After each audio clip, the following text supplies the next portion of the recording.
Hello students, आज हम जानेंगे खाद्य का उच्च मतलब खाद्य हमको कहाँ से मिलती है। एक जीव का वैशिष्ट्य है जन्म, वृद्धि, विकास, प्रजनन और मृत्यु। और ये सारी चीज़ों करने के लिए उसको खाना खाना चाहिए, क्योंकि अगर जब हम खाना खाएंगे तभी हमको ताकत मिलेगा और यही ताकत के वजह से हम कोई भी काम आसानी से कर सकते हैं। इसीलिए खाद्य जो होता है वो हमारा जीवन धारण के लिए सबसे बड़ा उच्च है। उच्च का मतलब हमको ये कहाँ से मिलती है, जैसे पानी हमको कहाँ से मिलती है हम सब कोई जानते हैं। वैसे ये खाना हम लोगों को जो इतना ताकत देता है ये कहाँ से मिलती है, ये भी हमको आज ये चैप्टर में जानना है। सब कोई तो घर में खाना ही खाते हैं, कभी वेज खाते हैं कभी नॉन वेज खाते हैं। तो ये जो शाकाहारी खाद्य जिसको वेज बोलते हैं और मांसाहारी खाद्य जिसको हम नॉन वेज बोलते हैं, ये सारे खाद्य हमको कहाँ से मिलती है ये आज हम अभी जानेंगे। अच्छा स्टूडेंट्स, बताओ आप हर रोज़ एक ही खाना हमेशा खाते हो? नहीं ना। कभी डालमा, कभी रोटी, कभी चिकन, कभी प्रॉन, कभी चावल, ऐसे ही हम हर दिन कुछ अलग अलग खाना खाने को पसंद करते हैं, है ना। और हर खाने में एक अलग सा स्वाद लाने के लिए हमको कोई अलग अलग टाइप का मसाला, सब्जी वगैरह हम डालते हैं। जैसे कि कभी कोई डालमा का सब्जी ले लिए या कोई करी का सब्जी ले लिए तो उसमें हम जैसे विभिन्न प्रकार का मसाला, दाल, नमक, पानी, ये सारी चीज़ देते हैं। जैसे रोटी बनता है, रोटी के लिए आटा लगता है, नमक लगता है, पानी लगता है। तो ऐसे ही हमारे घर में हर रोज़ जो खाना बनता है उसी खाने में जो जो चीज़ लगता है वो उसी का ही उपादान कहा जाता है। जैसे कि एक उदाहरण, एक आप चिकन का सब्जी बना रहे हो तो उसमें चिकन रहेगा, नमक रहेगा, पानी, मसाला, यही सारे चीज़ इसी का ही उपादान है। मतलब एक निर्दिष्ट उपादान लेके हम एक सब्जी बनाते हैं, है ना। तब समझ में आया कि हम किसको उपादान बोलेंगे या किसको संघटक बोलेंगे। इसका मतलब कोई चीज़ जब हम खाना खाने के लिए लेते हैं और उस चीज़ में जो जो सामग्री चाहिए उसका वही खाने का उपादान बोला जाता है। और जैसे कि हम देखते हैं कि हमको शाकाहारी भोजन में विभिन्न प्रकार का उद्भिद जातीय खाद्य हम संग्रह करते हैं। ये खाना अक्सर हमको कहाँ से मिलती है? उद्भिद से मिलती है। लेकिन सारा खाना हमको उद्भिद से नहीं मिलती है, कुछ खाना हमको प्राणी जगत से भी मिलती है। जैसे कि चिकन हो गया, अंडा हो गया, दूध, दही, छाछ, ये सारा चीज़ हम प्राणियों से मिलती है। तो प्राणियों से जो खाना मिलती है उसको प्राणीजात खाद्य बोलेंगे और जो उद्भिद से हमको मिलती है उसको हम उद्भिद जातीय खाद्य बोलेंगे। यानी खाद्य हमारा दो प्रकार का है, एक उद्भिद जातीय खाद्य और एक प्राणीजात खाद्य। लेकिन एक चीज़ है जो उद्भिद से भी नहीं मिलता है और प्राणी से भी नहीं मिलता है, वो है पानी और नमक। पानी हमको सीधा सीधा पानी के स्रोत से मिलती है, वो समंदर हो, नदी हो, तालाब हो या नलकूप हो, ये सारी चीज़ जगहों से हमको पानी मिलती है।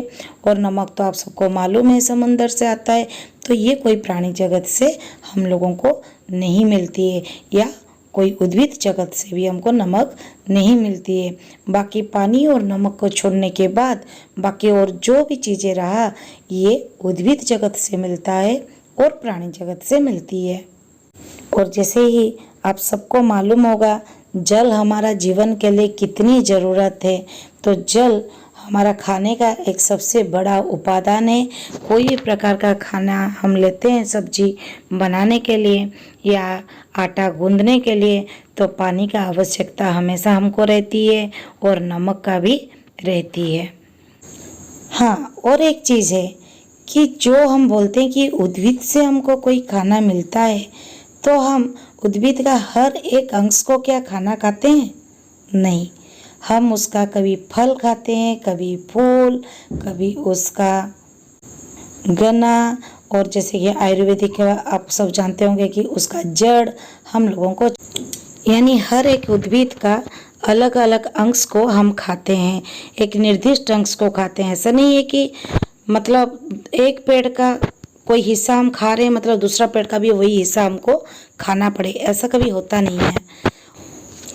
जैसे कि अभी हम खीरा ले लेंगे तो उसका हम फल खाते हैं, जब प्याज लेते हैं उसका पत्ता उसका गन्ना को खाते हैं, जब कुमड़ा खाते हैं तो उसका फल फूल पत्ता उसका डंडी सब कुछ हम लोग खाते हैं।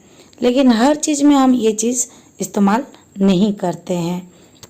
अभी जैसे हम केला का बात देख रहे हैं, केला का फल खाते हैं, फूल जो रेड कलर का भंडा जिसको बोलते हैं उसको खाते हैं, बीच वाले में जो मंजा बोलते हैं उसको भी हम लोग खाते हैं, और उसका पत्ता को हम नहीं खाते हैं।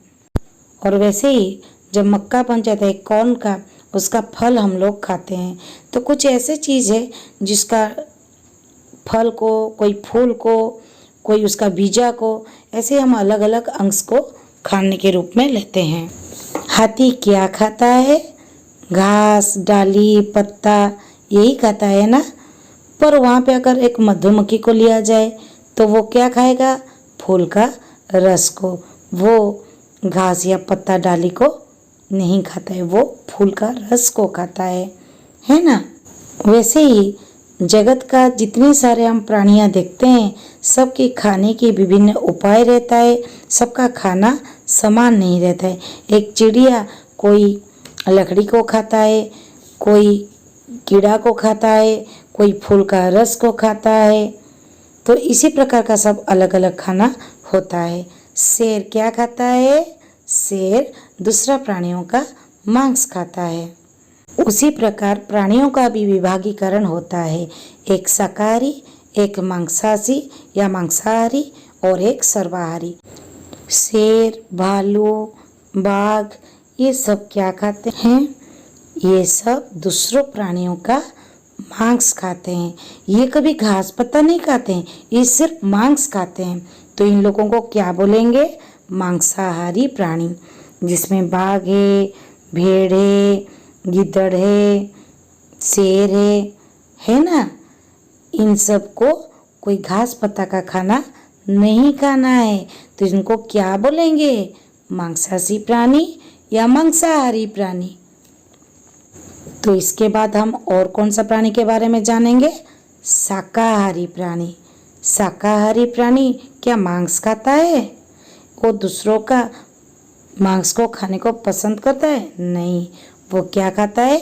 सब्जी, साग, पत्ता, डाली, ये सब कौन है?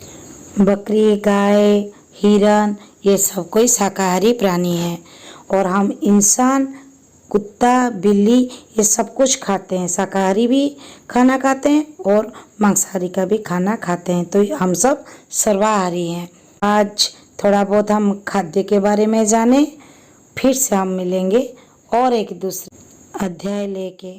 धन्यवाद।